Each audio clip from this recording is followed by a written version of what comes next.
everyone, and welcome to the keynote plenary, Deep Tech to Address Disaster Response. My name is Stacie Chan, and I am the Product Partnerships Manager at Google Asia Pacific. We're delighted to bring you three very esteemed panelists for our talk. So first, we have Yossi Matias, the Vice President of Engineering at Google. We also have Richard Koh, the Chief Technology Officer at Microsoft Singapore. And finally, we've got Dawn Wright, the Chief Scientist at Esri, a mapping and spatial technology firm. Then we'll head into a Q&A session where each of the panelists will have an opportunity to answer some of your questions as they roll in. All right, so Yossi, you are up first.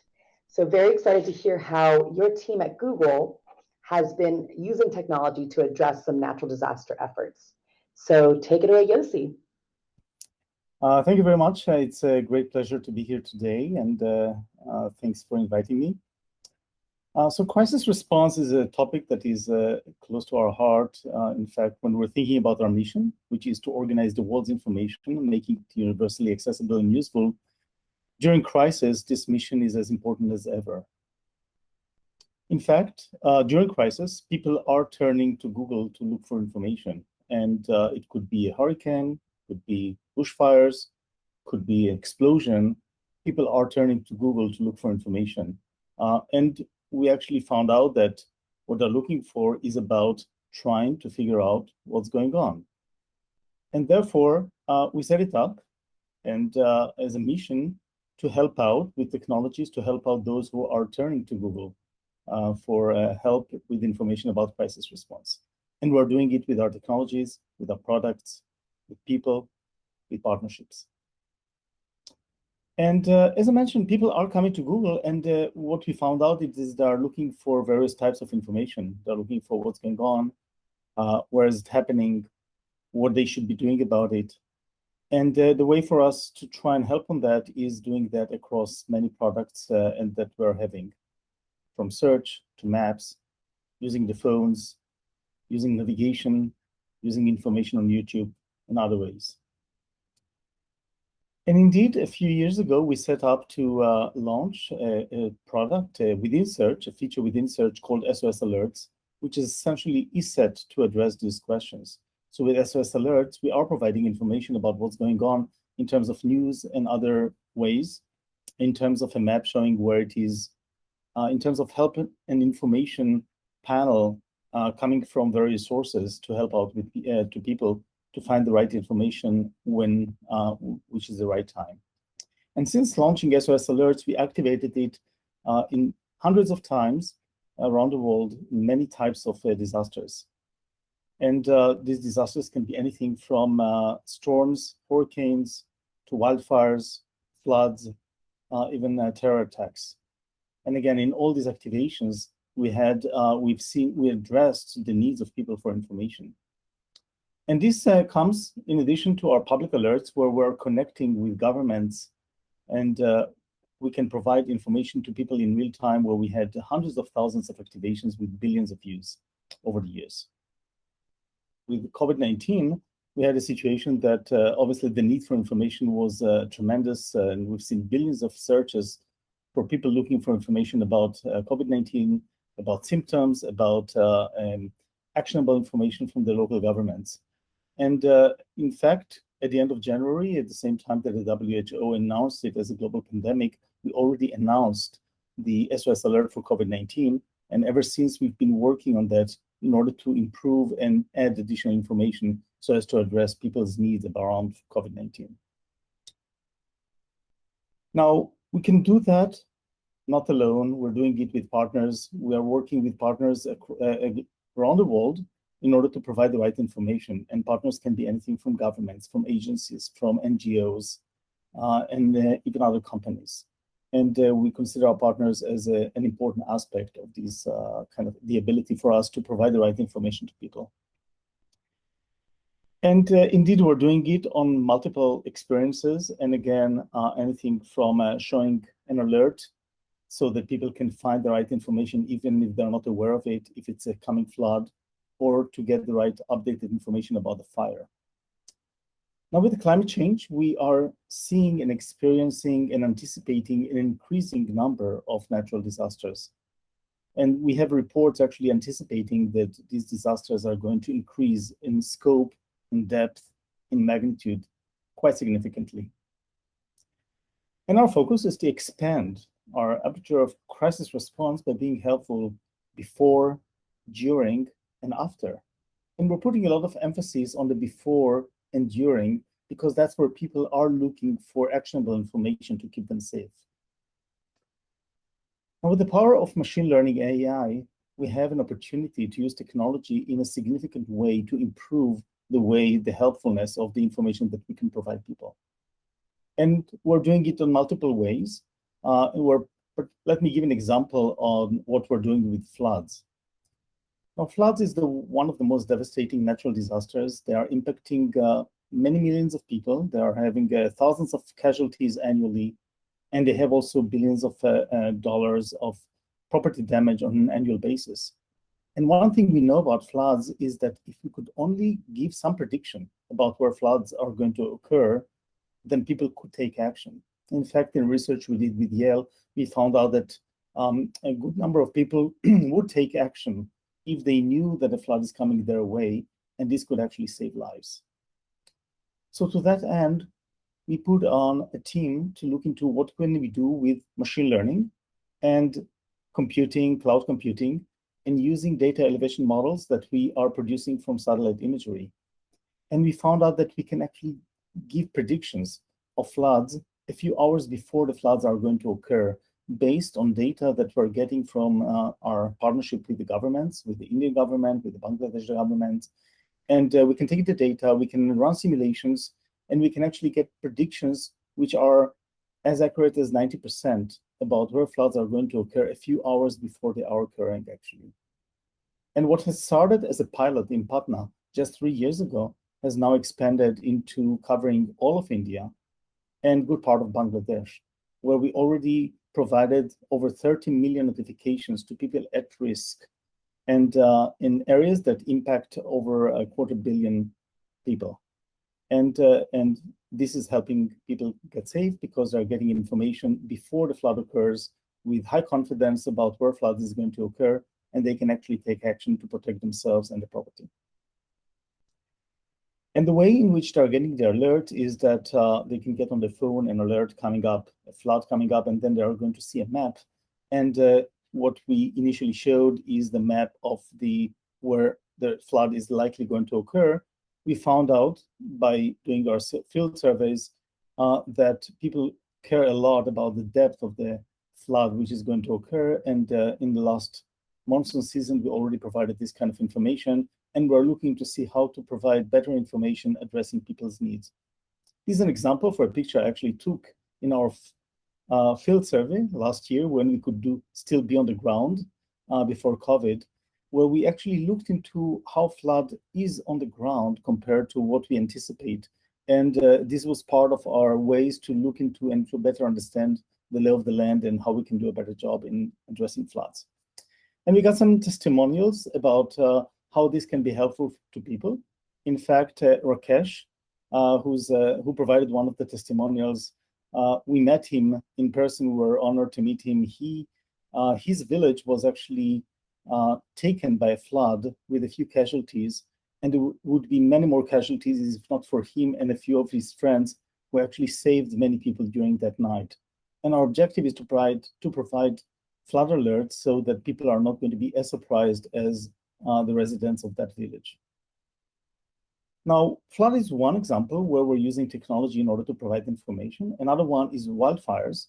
In wildfires, again, we see devastating experience with wildfires. And we just announced a few months ago our work in collaboration with our partners, and where we are providing detection of where the wildfire is happening. One of the information that both people and who are affected and first responders who are helping out fight the fire need quite badly is to get a good real-time identification of where the fire boundaries are, because potentially the fire can be quite small, but it could be also huge. and having the right sense of where the boundaries are can help them take action, can help them actually figure out what's going on. And using satellite imagery that we can analyze and identify with machine learning technologies, we can identify the boundaries and provide an update on an hourly basis, something we started in the US and we're looking into expanding globally. And by doing that, we can provide just in the mobile, the boundaries updated on an hourly basis in a pretty clear and simple way so that everybody can figure out what actions they should be doing. And whenever possible, we can provide also information about blockage of roads and driving directions. So this is another example where by using satellite imagery, machine learning, and the ability to disseminate information via mobile and our search technologies and public alerts, we can actually help out with wildfire. And let me perhaps also mention earthquakes, which obviously is another devastating natural disaster that we'd like to address. And here we found out that we have an opportunity to use other technologies, such as take the sensory information on the mobile devices. So it turns out every mobile device has sensors that are helping out with many applications. And it turns out that if we take the signals of those sensors and we bring them together to aggregate the information about where there may be some movements, we can identify pretty accurately where earthquake can happen.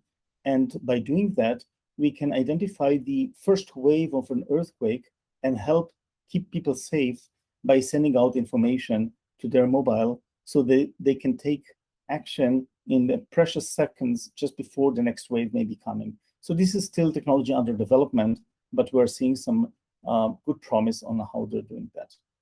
And let me end up with mentioning famine, which is another natural disaster that is really a big concern, but also a great example of how we can bring together global collaboration between so many different entities.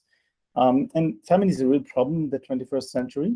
And in a project that we started in collaboration with the United Nations, with the World Bank, with other companies, we're looking into using machine learning in order to try and predict the coming up of famine, what we call the Food Insecurity Index. And I had the privilege to be in the United Nations Assembly when we had the formal launch of that program in collaboration with all the partners. And this is an example where coming together, we can actually achieve so much more. And I'm looking forward to see many more of these collaborations.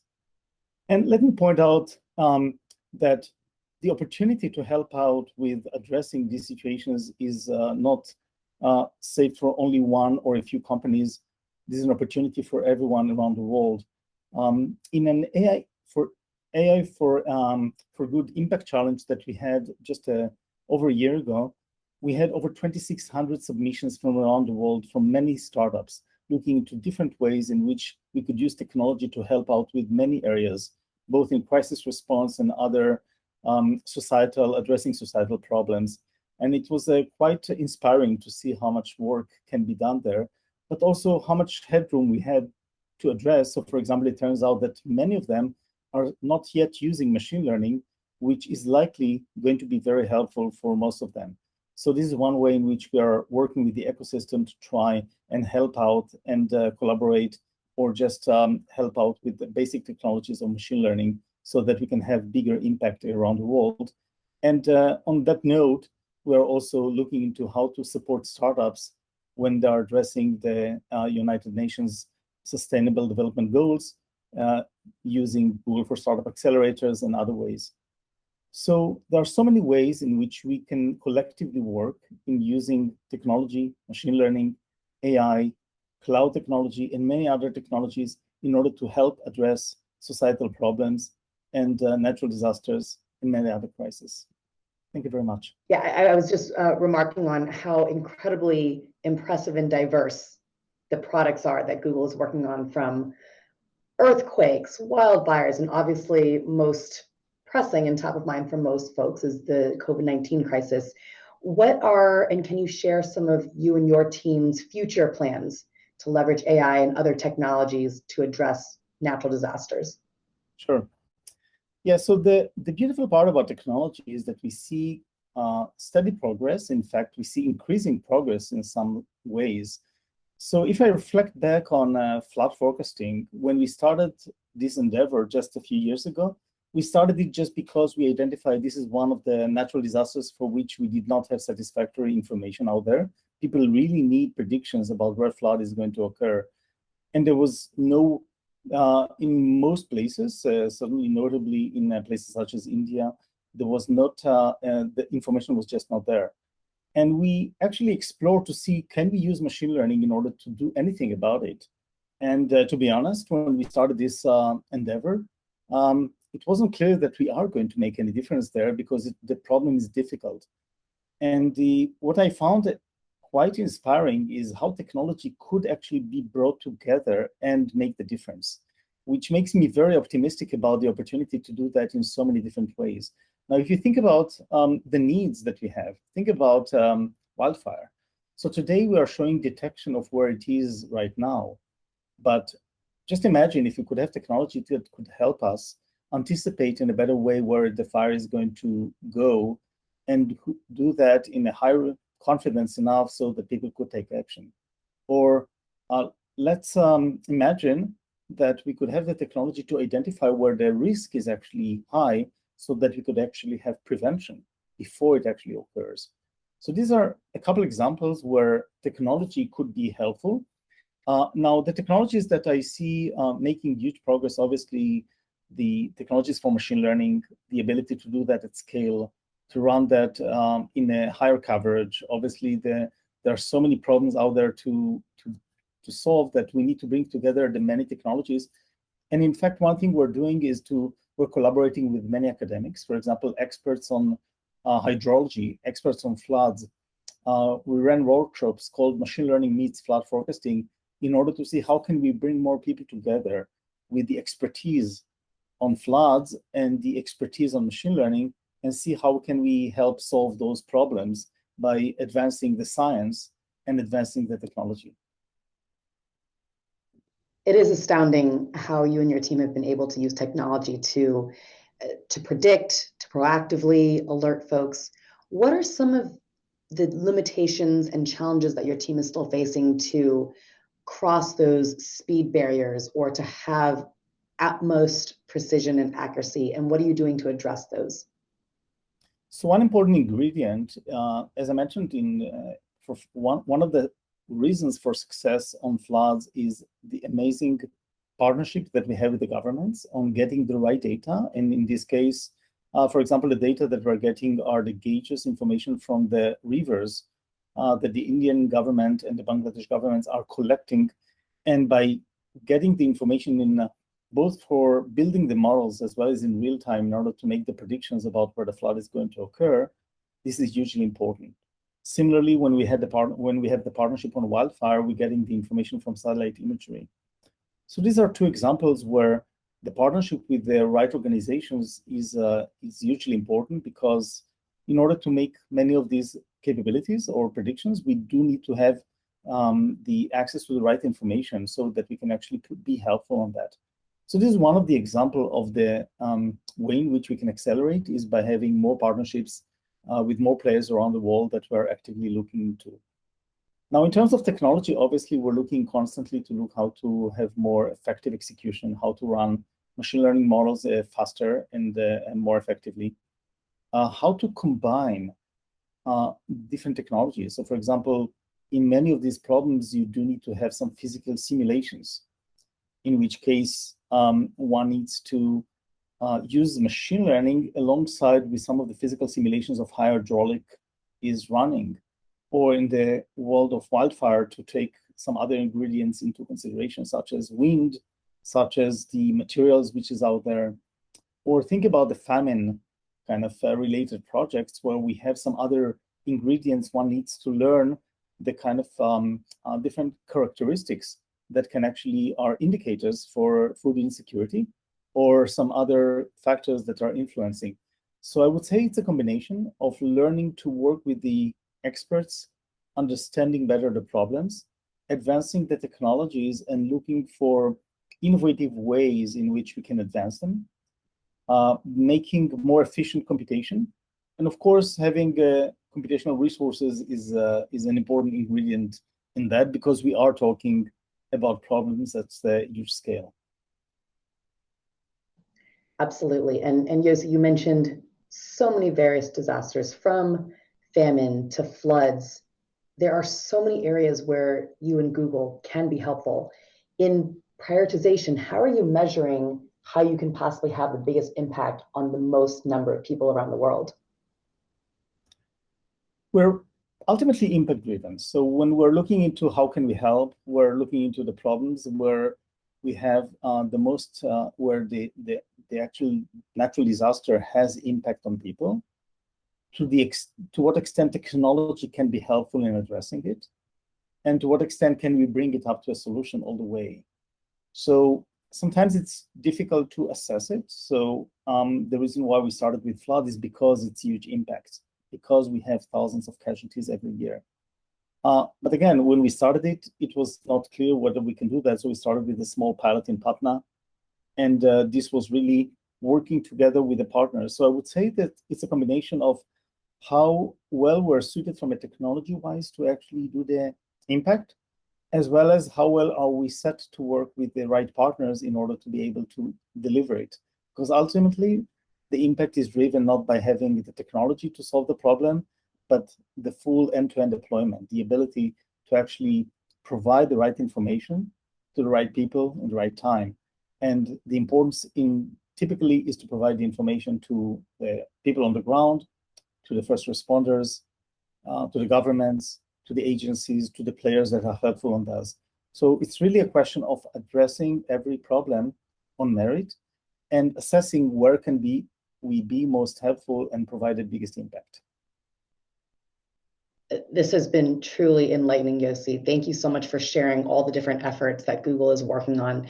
I think it's an understatement to say this is clearly a passionate space for Google. There's a ton of investment given all the different disasters that are happening around the world.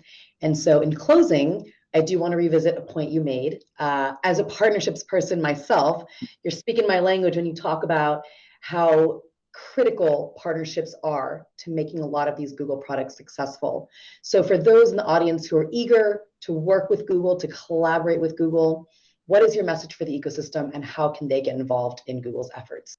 First, I'll make a note on I think that one of the inspiring aspects of working on crisis response is to see how passionate people are to work on that.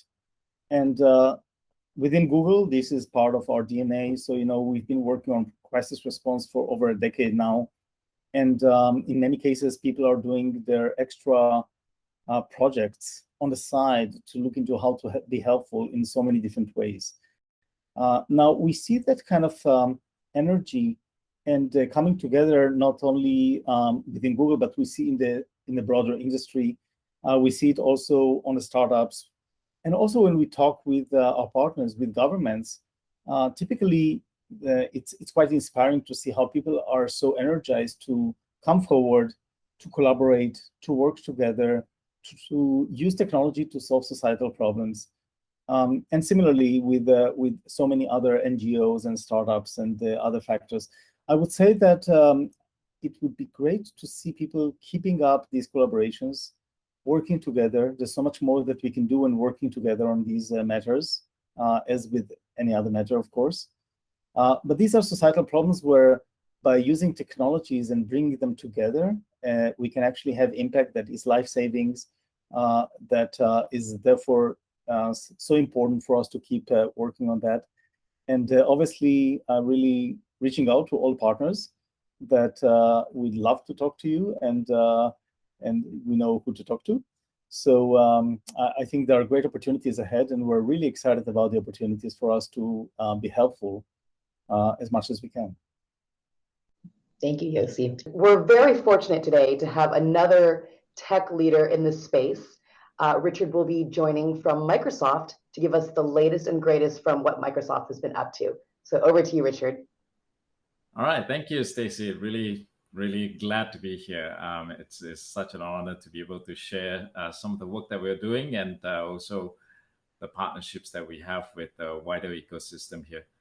So first of all, thanks everyone for inviting myself to this event. Name is Richard Koh. I'm the Chief Technology Officer here at Microsoft Singapore, and I'll share a little bit about some of the work that we are doing around technology for disasters response and recovery.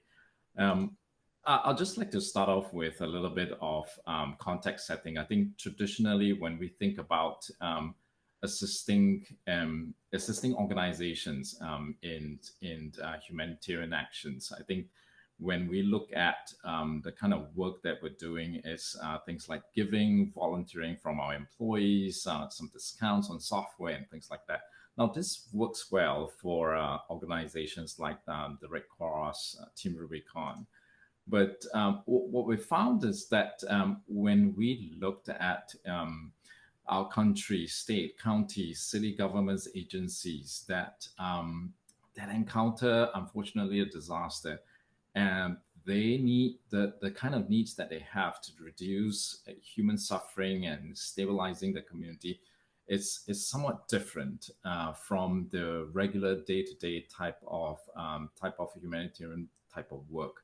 So we have to adjust our approach when we think about a disaster situation. And here's how we think about that. How do we empower first responder organizations to really be crystal clear about what are the critical needs that we need to address first? And also looking at the humanitarian organizations to drive greater impact when they are trying to stabilize the community. And especially when there are displaced people. And if you think about the individuals within the community itself trying to kind of rebuild their lives back or at least get some of the basic needs together, how do we assist with that?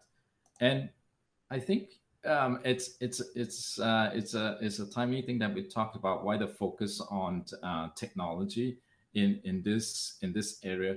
One of the things is that when we encounter disasters, and unfortunately this is the time where we live in, that disasters happens all around us in many different countries, and especially in this COVID-19 pandemic, where the whole collective humanity is experiencing a very similar situation. We have to address what that new reality and then think about prioritizing what is really important for the community itself, with the primary goal of reducing human suffering itself, and really about operationalizing some of this technology to quickly respond to the needs itself, and also make sure that the privacy and security is protected, because this is a time when disasters are happening and some of these things might go out of the way, but it's still important that we think about all these challenges in such critical times. Now, I'd just like to share a little bit. This is some of the mobilizations that Microsoft has done over the years with our disaster recovery and humanitarian services activities, and just a whole list of different local type of situations that we've encountered, and employees volunteering to rebuild systems, for example, for affected communities. These are just some of the snapshots. And if you think about what the priorities are, it's really about building or fixing or those systems that could have been broken during the disaster itself. How do we then also collaborate with the different organizations who needs to find the data to be able to address what are the needs that's out there? A lot of times communications has also become a challenge during the disaster itself, and really bringing together the tools and the platforms necessary for first responders and government agencies to be able to quickly communicate and collaborate the situations that's on the ground, and how do we help with a lot of that. And last but not least is really around the data itself. I think a big part of today's disaster response has to do with data that's on the ground, and bringing that data into tools and platforms to be able to address that. So you see a fair mix of whether it's communications and data platforms. Nothing like breaking news per se, but I think in this field itself, a lot of the technologies that we have developed for the commercial space is also very applicable in a disaster situation. Let me give you a few examples of some of the things that were done. Whether is it bringing some of the latest developments in artificial intelligence and deep learning onto things like mapping. And, we know that a lot of the work that's required in such situation is really having a understanding of what's happening on the ground and the geographical coverage that it impacts. Some of it is really using some of the latest and greatest in terms of natural language processing when it comes to COVID-19 tracing, for example. This is the second chart in the middle of the slide talks about that. And also, I think with the advancement of low-code and no-code platforms like Microsoft's Power Platform itself, it does allow us to quickly stand up applications and the platforms itself to manage certain situations. So we've been able to do that in some of the COVID-19 work that we've done here in Singapore. And it's great that we have been able to turn around some of this work just literally in a matter of long number of hours to a short number of days.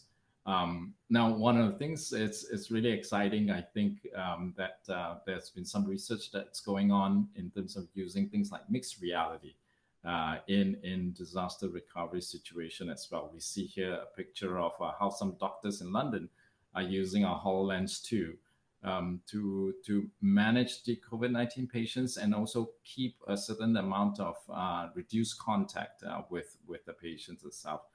And finally, just if you have seen in the Wall Street Journal just a couple of months ago, the Microsoft and the US Energy Department has a joint partnership to really look at developing disasters response AI tools. And part of this was in response to all the wildfires that's going on in the western part of the US, for example.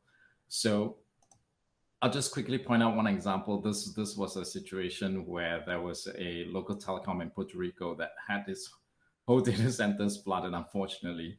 But in a matter of hours and days, we quickly helped to migrate some of the critical infrastructure onto Microsoft Azure and being able to get the critical infrastructure up and running itself. Now, I think one of the latest tech, if you think about just from a technology perspective, is really this this advancement that we have in 5G connectivity. And in a situation where infrastructure could have been destroyed or could have been hampered, how do you roll out a 5G connectivity on demand, literally in a matter of hours to a disaster site, for example? So some of the work that we're doing with our commercial customers like AT&T, Telstra, for example, in setting up the next generation of connectivity.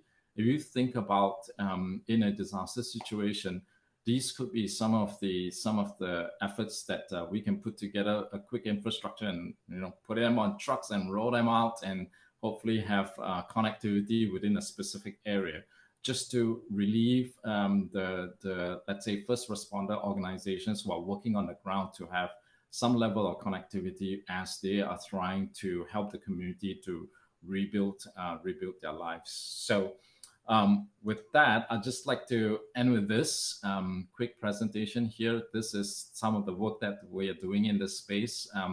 What is part of the Microsoft AI for Good program itself, and part of it is this program around the AI for humanitarian action.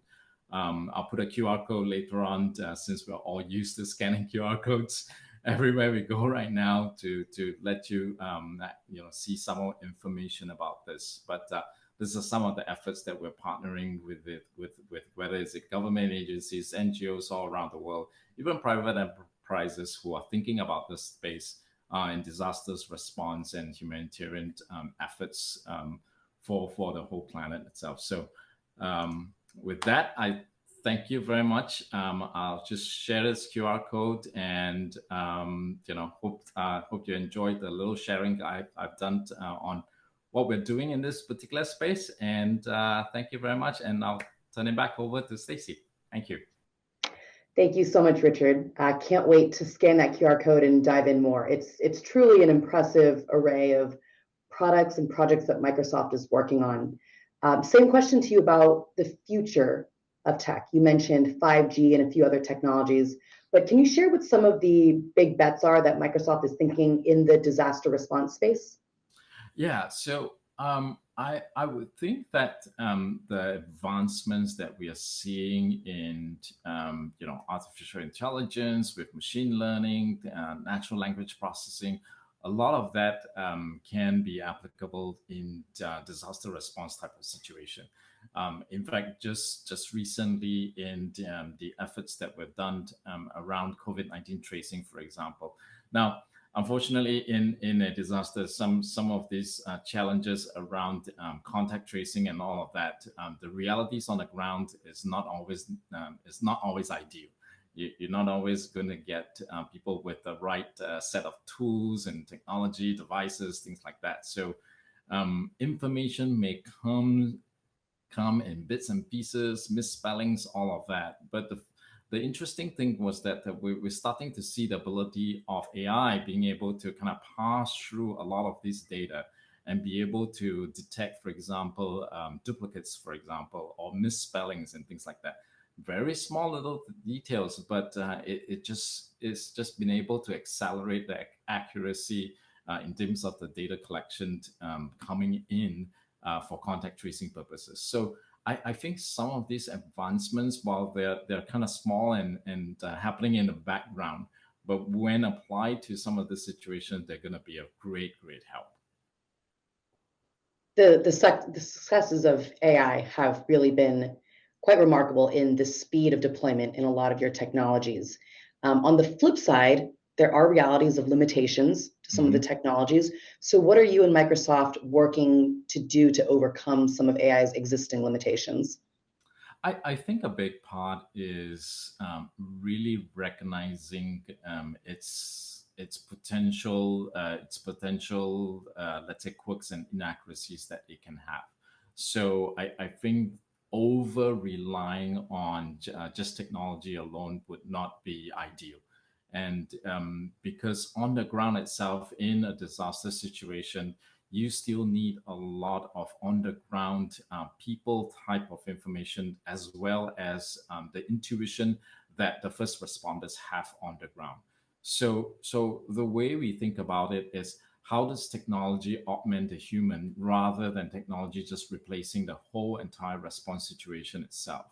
So I think it's not a technology only type of situation. It's really about how that first responders is working and making sure that our technology, or anybody's technology for that matter, is able to just assist them in a much more efficient way, so that they can focus on alleviating the situation that's on the ground.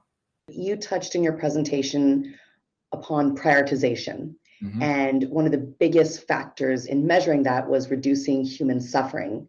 But what are some other quantitative factors that you and your team measure to decide which disaster to focus on in the immediate present? Yeah, that's a very good question. Unfortunately, there's I wouldn't say that there's a sure formula around it. I think the way the team comes together, and this needs to be a close collaboration, both within the volunteer teams. Let's say, for example, when we were doing this here in Singapore for the COVID-19 situation, is the internal Microsoft team in collaboration with the government agencies or the first responder organizations. And it's a very rapid, quick back and forth understanding of the situation that's on the ground and the impact that it's causing. And a lot of times different information needs to be assembled for us to be able to kind of get a good gut feel of what that priority is for that particular situation, and whether, for example, lives are at stake, or there's a lot of a situation where the community is unstable and there's a lot of uncertainty. And what we're trying to do is to be able to help reduce that uncertainty and help to stabilize perhaps some of the systems and processes that the first responders are using to address that situation that's on the ground. There's no sure formula way. I think a lot of times it's a lot of conversation that has to take place and take place over a very short period of time, and you kind of have to make decisions on the fly. So it's very unlike enterprise project, for example. This is literally break fix, and you've got to get something together within the next couple of hours. And then if some things are not working, then you quickly adjust to the needs as it evolves. So a lot of times is having that mindset of rapidly learning from the situation and being able to be agile and respond to the needs as it evolves. I love that. And part of that ability to be agile and quickly respond is bringing together the entire ecosystem. You mentioned partnerships with nonprofits like the Red Cross, working with local and state and even country level governments. What are some factors, would you say, make the most successful partnerships? I think you touch on a very good point. I think the factors that typically help with a good partnership is that that first of all, that common goal of addressing the need that is down in the community itself, right? So there's a shared alignment on that, and making sure that any of the process behind that, whether is it perhaps even some paperwork and stuff like that, it's made to the minimal and efficient as possible, and really the transparency between our organizations, for example, and with the first responder organizations, for example, on what it takes to bring the technologies, for example, and the processes involved to help the first responders. And likewise, I think we also expect that we hope to get as much clarity on what the situation is. And that's okay if there's not enough clarity, because in the disaster situations, sometimes it evolves just from minute to minute, hour to hour, and then we get new information coming in, and we just have to react to it. So I think that common understanding and that common goal between the organizations is always that sure formula for a successful outcome over that intense period of time, unfortunately. Yes. That makes absolute sense. And it sounds like there are many factors that you're considering when trying to deploy and respond as rapidly as possible. And one of the greatest abilities of AI is to scale. But with so many natural disasters plaguing the world, how do you scale some of Microsoft's technology while balancing hyperlocal relevance to people on the ground and making sure that it is relevant for them and applicable versus a broad scaling of a technology that may not be as relevant? Yeah, that's a very good point. I think when you think about that hyperlocal type of situation awareness itself, really the data is the thing that speaks to it, right? A lot of these technologies that we have, between all the different organizations, technology companies, are very horizontal in that nature, but the data itself is what makes it relevant. And that whole collection of data and being able to process it, ingest it, and then make sense of it and reason over it, it's really what brings the power of the technology to be able to assist with the first responders organizations. So I think not just the local data itself. A lot of times when we think about the organizations that are on the ground, whether there are city governments or first responder organizations, they have acute awareness and understanding of the local community. Their input is of utmost importance. And a lot of times these may not be reflected in data. This may be reflected in just tribal knowledge that's on the ground there. So not dismissing that and being able to understand and have the empathy to take that in and say, okay, this is really the situation. There are some cultural aspects of this particular community that we all should be aware of, and not expect that perhaps, let's say, some of us will have different backgrounds, different cultural influences, expect that it will be the same in this particular community. So I think that hyperlocal understanding and in collaboration with the first responder organization who has the local knowledge, it's absolutely important. I love how all three of our panelists have been talking about collaboration and working together to build the quickest, most hyperlocal, appropriate, accurate response in a lot of these disaster situations. So Richard, would love your final thoughts on how, given our audience comprises of many different companies in the for-profit sector, some nonprofits, government entities, what can they do if they would like to collaborate with Microsoft in the future?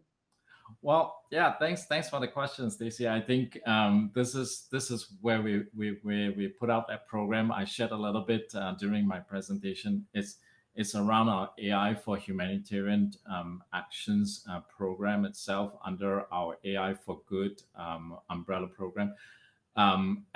As you think about the different communities around the world and different countries around the world, each one of them, some of them are facing with situations that for many of us, fortunate to be sitting here having this chat, are experiencing very, very different disruptions to their lives. So when we put out this program is really to kind of call upon all the different organizations around the world to collaborate together, because while we are a technology company, we also recognize our responsibility in operating in these communities and being able to bring our technology to benefit every person and every organizations for them to be able to address the situation when a disaster strikes. So I encourage everybody to go out to the webpage and look at some of the efforts that were done, apply for a grant, or work with some of our researchers in this particular space. And certainly we hope to collaborate with more organizations around the world to be able to help them. Well, thank you so much, Richard. And last but definitely not least, we've got Dawn, and she will be diving into the exciting world of mapping and spatial technology. Dawn, over to you. Thank you so much. It's a real pleasure to be with you at UR 2020. And I'm going to take some time indeed to give you more of a geospatial approach. And I am going to talk a little bit about deep learning in that context. So thank you again for allowing me to be on this panel, such a distinguished panel here in terms of deep tech to address climate change. And what I'd like to do here is to unpack a little bit between artificial intelligence, machine learning, and deep learning before we go into some specific scenarios and applications for climate change, for climate risk management, and certainly for disaster response. So what you're seeing here is part of what we in the geospatial world consider to be the top frameworks, libraries, and algorithms in this exciting world of artificial intelligence. But what we're trying to do with artificial intelligence for our community of users, which includes the disaster response community, is to unpack a little bit between artificial intelligence, machine learning, and deep learning.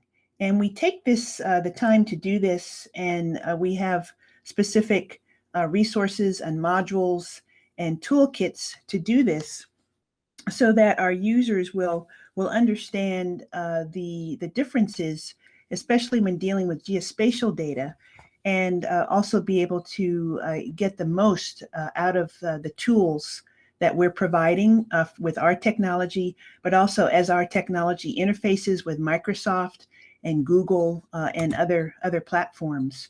So we tend to think of artificial intelligence as encompassing machine learning, which further encompasses deep learning. We tend to think of AI as using machine learning and even bigger workflows to answer actionable questions. Machine learning as a subset of AI with methods that incorporate a broader range of prediction, dimension reduction, and clustering that may or may not use deep learning. Deep learning we see as a subset of machine learning, which is a group of specific methodologies that uses a multi-layered neural network approach. And this is for more complex classification and for predictive decision-making. So in other words, deep learning is a machine learning technique for us in the geospatial community that uses deep neural networks to learn by example. So it's like a supervised image classification, but with a higher learning capacity, which can learn to recognize complex shapes, patterns, and textures at various scales within images. So particularly where climate modeling and object identification, image classification is concerned. So these are some of the frameworks and libraries and algorithms that are popular in the geospatial community in the broader artificial intelligence, machine learning, and then in deep learning, we use a lot of convolutional neural networks that are integrated with our geospatial software. Now, there is the realm of geo AI now that has come up, and we believe that geo AI or geospatial artificial intelligence is extremely useful, again, for climate risk management and for disaster response. And these are just some examples of the primary categories of machine learning within geo AI. So we use geo AI for classification, especially when we're using random trees or support vector machines or maximum likelihood classifying objects or things that we see in images. Prediction, especially in terms of various regression predictions. At Esri, we have developed the empirical Bayesian Kriging predictor. Geographically weighted regression is another good one, which has actually been within GIS software for many, many years. And then clustering, particularly k-means clustering, spatial constrained multivariate clustering, and others. So that's within the machine learning realm. If we go a little deeper into deep learning, I'd like to switch over to a web browser now. And let's see if I can pull this off so that we can quickly show you some examples. And we have a geospatial artificial intelligence group at Esri, which is developing a lot of these deep learning modules. And again, these have a great utility for climate risk management and disaster response, particularly in terms of several different categories. Object classification, particularly if we're trying to find and classify buildings that have been damaged after a hurricane or after an earthquake. There is pixel classification, which is a bit more detailed, of course. Object detection, in terms of detecting trees or shipwrecks at sea, or again, damaged structures. Point cloud segmentation, image enhancement, classification and regression on tabular data. So this is where we can integrate non-spatial data and also trying to pull out entities from unstructured texts, particularly from social media. If there is a damage report or people are calling for help or needing evacuation in a disaster scenario, we use entity recognizers to pull out that information.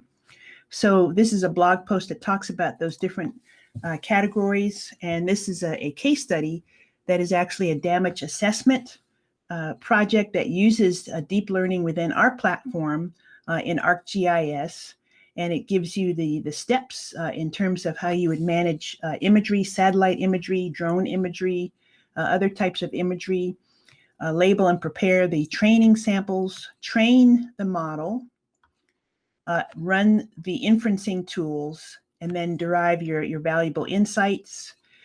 From there, you can port that over to a dashboard, which can be updated at very regular intervals, particularly for disaster response or first responders or Python notebooks and other resources. And then we have a whole series of blogs that talk about the use of techniques for predicting weather, or especially if you need to downscale climate models, various machine learning and deep learning methods for that. Then you can put those into maps. You can assess how your model is doing in terms of swiping between two approaches and moving forward from that standpoint.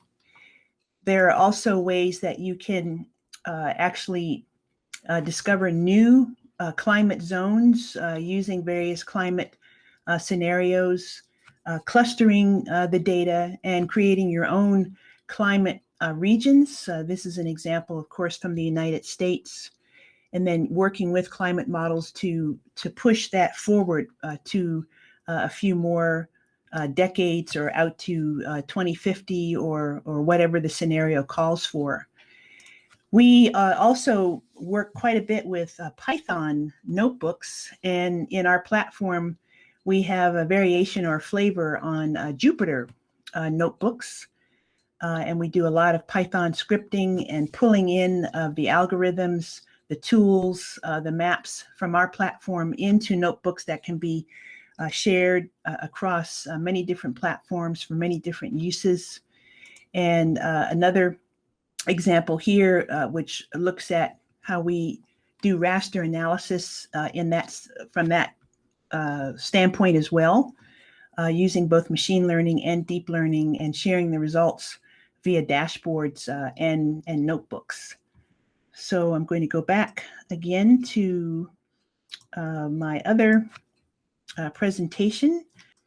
So there are other things that I would like to say at this point, but I'm going to actually reserve that for the question and answer period.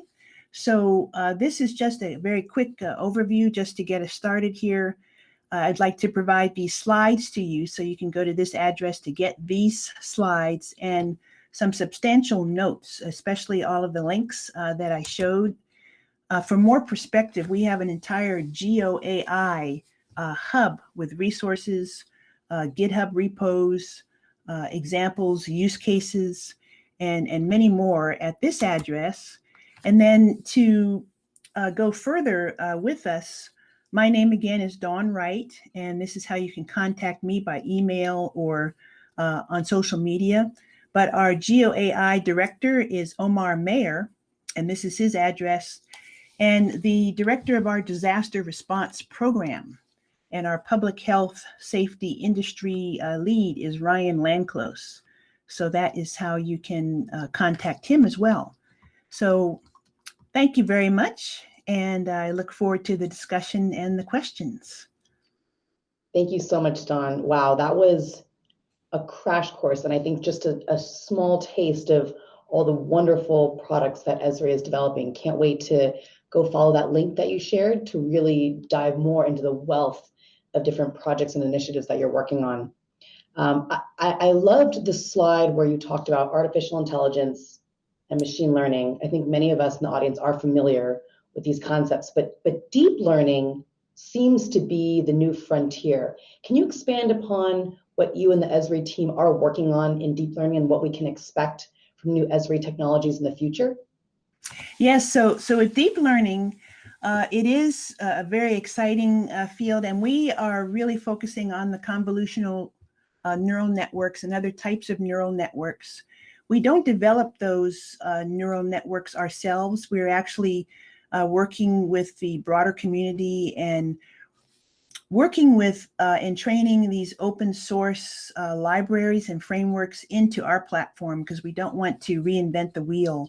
So we actually, in terms of collaborations, we work quite a bit with Microsoft on this, and also with the open source scientific community as they are developing different models, different neural network models.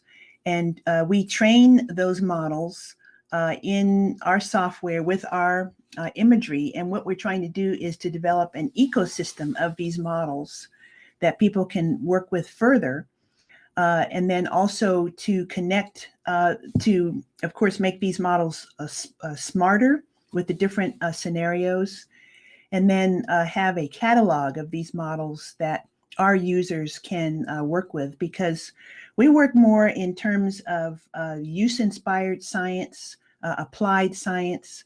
So we're working with, especially with disaster managers, public safety officers, data scientists who are working in local governments or with nonprofits.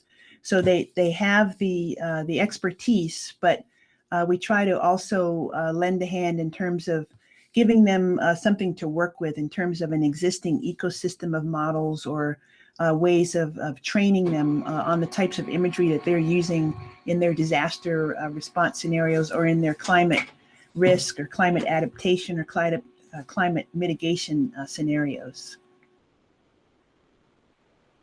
That's fantastic. You touched upon partnerships, Dawn, with nonprofits, local governments, and of course, Microsoft, which is music to my ears, music to Richard's ears, I'm sure. Can you talk about some of the successful partnerships that Esri had, and what factors make the most successful partnerships? Yes, and for that, I would like to go back to my slides. So in terms of partnerships, one of the best partnerships we've had for quite some time now is with Microsoft in terms of their AI for Earth initiative. And I hope that the AI for Earth initiative is familiar to the audience. Microsoft has invested millions of dollars in this in terms of building tools, toolkits, and actually a data science virtual machine in areas such as climate change and agriculture and biodiversity, so that we can have a series of solutions to actually get at some of these vexing problems. So we have been working with Microsoft, adding to their existing virtual machine with these different tools that you're seeing: development tools, data ingestion tools, languages, data platforms, the ML and AI tools, but that includes the deep learning tools as well, data exploration and visualization, and our ArcGIS Pro solution, as well as our bridge between the R spatial statistic package and ArcGIS. So we've been business partners with Microsoft for a very long time. So this was a natural outgrowth of that. And I've had a fun time interacting with Lucas Japa, who was my counterpart as chief scientist and chief environmental scientist. He's now risen to be chief environmental officer of Microsoft. We are hoping for similar partnerships with Google, and we very much look forward to that. We actually are thinking in terms of sort of a virtuous cycle of measurement and visualization and mapping and the analysis and the modeling, going all the way to action and decision making. So we tend to work with organizations that have that really strong geospatial approach. And what you're seeing here is a bubble diagram that shows Esri, of course, and our business partners and users. But we're connecting our users, our millions of users and business partners, to collaboratives such as the National Geographic, Microsoft, as I've explained before, the United Nations, particularly in developing their Sustainable Development Solutions Network, various foundations, government agencies, and this is all loosely focused on conservation, science, education, and really focused on the UN Sustainable Development Goals. And what we're trying to do in these partnerships is to build common approaches and digital experiences. For us, there's no one platform that rules them all, but if we have platforms that interconnect like Lego blocks, we find that to be a great way to build something that's bigger, particularly around these goals that you see in the bubbles, the global sustainability with the SDGs, big focus on biodiversity conservation. In terms of climate, the forecasting, the modeling, which helps us with our public status and also our public safety reporting and response, particularly in the face of hurricanes and earthquakes and floods and forced migrations, the education tools around that. So we are building, or we have built with Microsoft and National Geographic and the Sustainable Development Solutions Network, this huge report card of the planet. So for any of these indicators, the indicators of the planet, these are backed with near real-time feeds, Python notebooks. There's some machine learning and deep learning going on to compile and to categorize the data. So up to the minute report cards on air quality and drought and coral bleaching and temperatures, even the number of women in parliament.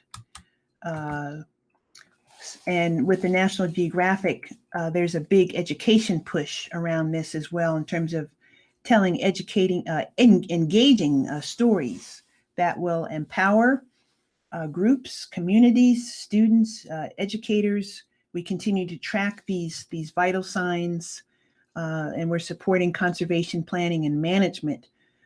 Disaster response will certainly be a part of that as well. So I show these just to emphasize just a common interest, common thrusts of organizations, and that's what brings us together with our partners. Wonderful. And Dawn, same question to you around prioritization. Esri's technologies clearly can be applied to myriad initiatives, from forecasting to conservation to sustainability. How do you and your team review all these different efforts and assess which one can have the greatest impact using your technologies? That is a very good question, because it varies in terms of, right now, in terms of how much danger the planet is in. So we have been all in on COVID-19, of course, because everybody is focused on that. So we have teams, and our disaster response team has actually overseen that along with our health and human services team. And so it has been very easy to find partners there, such as with Johns Hopkins University and their famous dashboard, which uses our technology, working with the World Health Organization, working with city, state, and local, city, state, and federal agencies that want the help and need the help. A lot of this is in terms of who reaches out to us. And so that's where the prioritization comes. I could do one last share here, if you'll permit me. And let's see if I can find this. So I'm going to share. I'm hoping that you're seeing this Chrome window again. Okay, good. And I just want to go to our disaster response program, because we have a broad program. And as the tagline says, when a disaster or crisis strikes, we're here to support. So this is something that's beyond the remit of our company as just software development. And so the prioritization comes in terms of what's happening around the world. And we have a big enough footprint now, and we're well known enough that agencies, organizations, communities reach out to us for free software, for free tools, for data, and we even send people on the ground. So the priority comes in terms of when the next earthquake or flood, humanitarian or public health crisis, hurricanes, severe weather, wildfires. Those are the big buckets that we use in prioritizing not only our response, but then further partnerships. And we, again, give of our software, our workflows, data, technical support, and put people in the field. Loved that big header, Dawn, how Esri can help you. So you've already done a lot of the legwork in identifying opportunities where the audience can collaborate with Esri. So in closing, how should the audience be thinking about reaching out to you and starting to brainstorm projects and areas of collaboration with Esri? Well, any ideas that come to mind in terms of a better app or dealing with problems such as internet access problems or data problems, understanding how the data and the software should work, even ideas where I think a lot of times with disaster response and with all of these problems, we feel as though as an organization, we have to go forward alone and we have to solve this in a particular part of the world. And I think now more than ever, especially with what's happening across the United States, what's happening across the world, we've got to band together. So we are open to working with Google and working with Microsoft and working with Apple.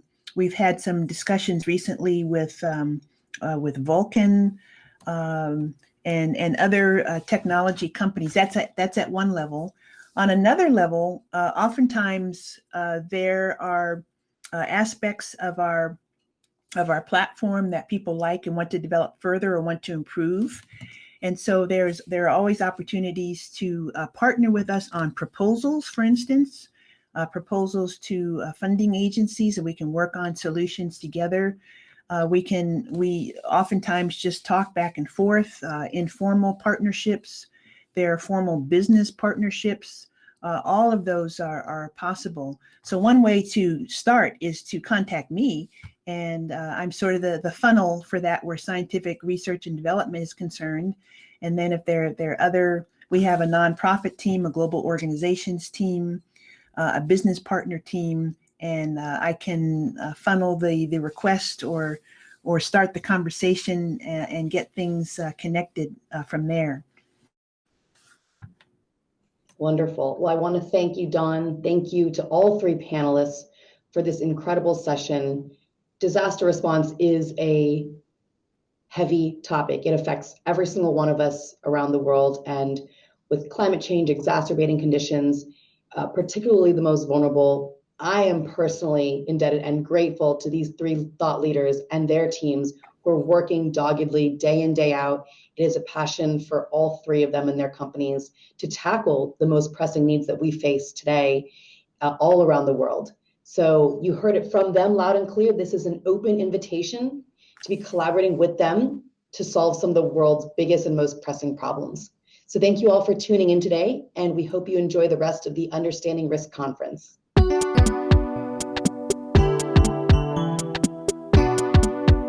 I hope very much that you enjoyed that informative panel discussion about some of the biggest challenges of our time. We're just about at the end of the opening ceremony program, but before you go on to the rest of the forum, I would like to invite you to join the plenaries on Day 2 and Day 3. Day 2's plenary will be all about risk and crisis communication in a time of COVID-19. We will hear from government officials on how they communicated with the public all through the pandemic and are continuing to do so today. Day 3's plenary is on another topic that is incredibly important: racism and exclusion. The exclusion of people in society based on any number of characteristics, including the social construction of race, increases vulnerability and ultimately the risk of certain individuals and groups. It is crucial to open up conversations about how racism and exclusion shape risk. The World Bank has been developing innovative ways to engage in learning and dialogue on anti-racism. One of the ways is through thought-provoking cartoons. They can help us see beyond our comfort zone and notice the clash between what is and what could be. Here is just one example of a cartoon, co-created with professional humorists during a World Bank retreat on anti-racism. If you want to help shape the plenary on Day 3, please join the community sessions titled Racism, Exclusion, and Risk in your agenda. These interactive sessions will co-create content that will then be on display in the plenary, including a spoken word performance and a set of original cartoons.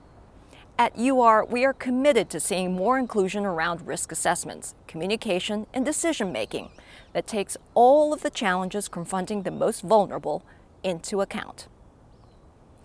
Additionally, should you need a bit of calm, in the on-demand library, you will find a session on mindfulness in times of disruption and uncertainty with Mingyur Rinpoche. Or if you need some lively entertainment, remember that the Toa Mata Band is also in the on-demand library. There is an amazing variety of community sessions for you to pick from. We invite you to personalize your agenda on the platform to attend the ones of interest. Please note that there may be caps on sessions, so do get there early to ensure your place. And just a reminder that most sessions will be recorded and available after the forum should you miss anything. Each one of you have helped to create a more resilient world and this amazing community. I know that the next 10 years will see great advances in partnerships, leading to our ability to better understand, reduce, prepare for, and respond to disasters and climate change.